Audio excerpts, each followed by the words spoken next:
Newswatch 16's Peggy Lee is live in Plymouth. Peggy. Well, Scott, that shooting took place just one block from where I am standing, and tonight friends and family of the victim spent their evening at a funeral home. Peggy Lee, Newswatch 16, reporting live from Plymouth. Peggy Lee, live for us tonight in West Pittston. Peggy.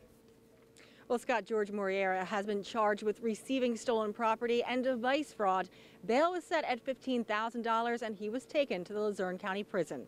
Peggy Lee, Newswatch 16, reporting live from West Pittston. Charlotte McBride joins us live from Center County with details on the rally. Good morning. Hey guys, good morning. That's right, we're here outside Haluba Hall on Penn State's main campus. Enjoy the Rise and Rally. We'll be out here all morning, guys, for this Rise and Rally as people show up to show their support for the Penn State football team. For now, Charlotte McBride reporting live from University Park. Back to you guys. Newswatch 16's Stacy Lang joins us live in downtown Scranton. Stacy. John and Julie, there are 35 hotels in Lackawanna County. Stacy Lang, live from the Lackawanna County Courthouse in Scranton today with the latest. Stacy.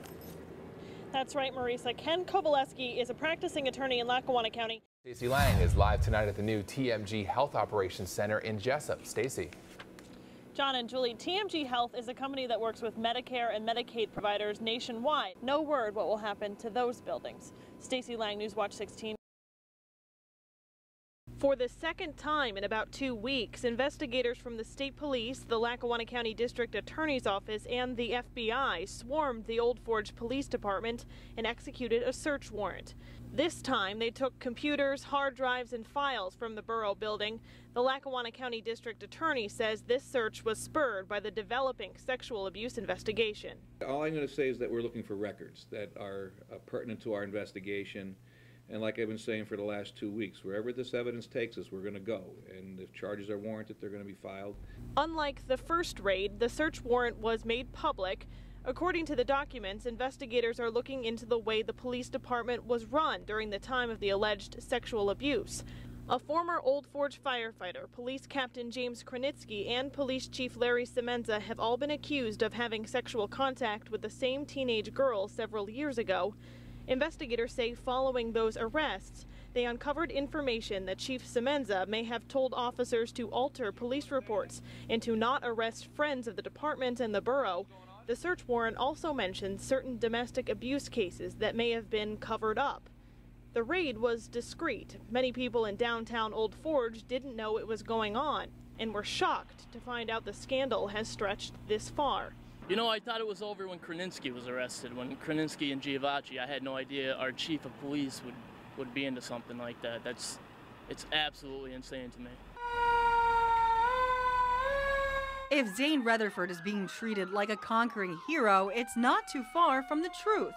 The 17-year-old senior at Benton Area High School is back with a gold medal he won in an international wrestling competition in Azerbaijan, located near Russia. To win it, that's what my goal was coming out here. This is the best I can do at this stage of my life, so just take it from here. Zane and 9 other wrestlers from across the country represented the USA in the Philly Cadet World Championships. This is video of Zane practicing at the Slaughterhouse in Benton in June before he left for the Olympic Training Center in Colorado Springs. His coach, Russ Hughes, joined Zane on his journey. It's pretty special to see somebody from a small town like ours that ended up doing so well. This parade was thrown in honor of Zane to welcome the native son home.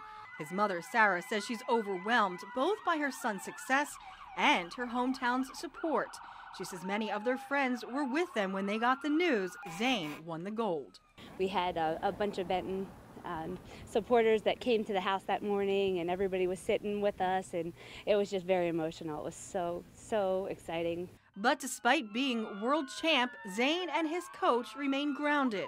Zane is gearing up for another season with the Benton Tigers wrestling team, and he and his coach say the hard work doesn't stop. Back to the drawing board and get back at it, and the season's right around the corner. I'm still the same person, just have the same goals I had before and just pursue them.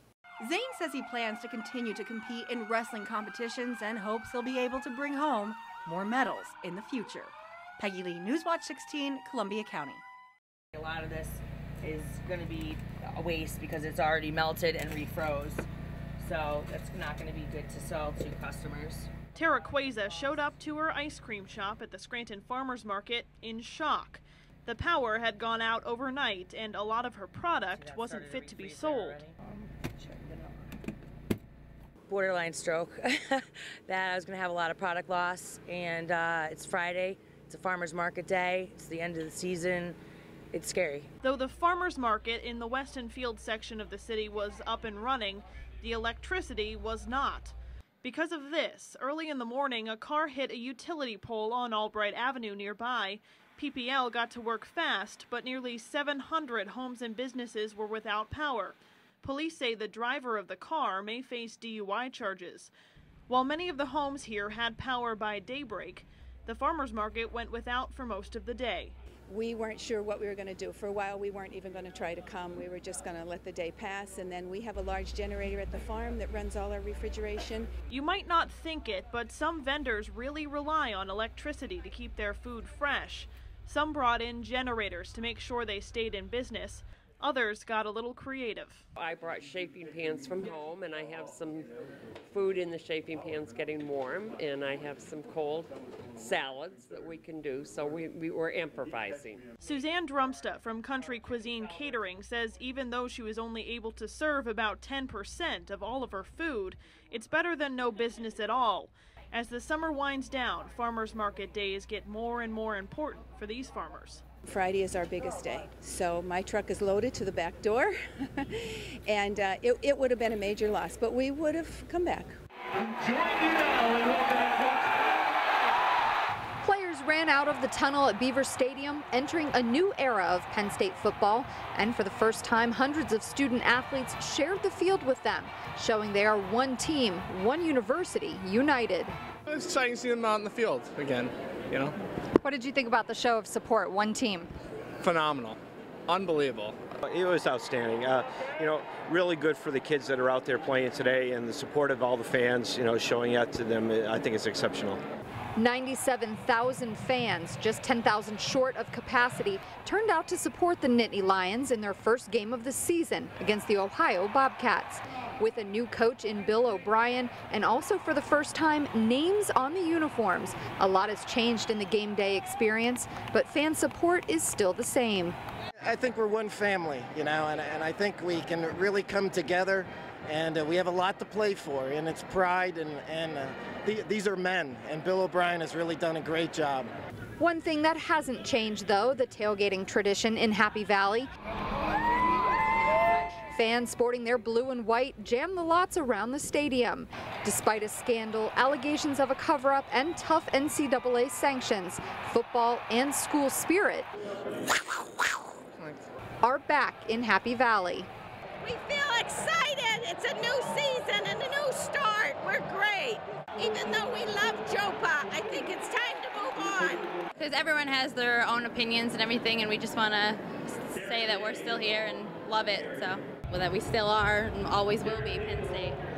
Despite a tough loss to the Ohio Bobcats 24-14, thousands of students, fans, and alumni joined in singing the Penn State alma mater, showing they still are Penn State proud.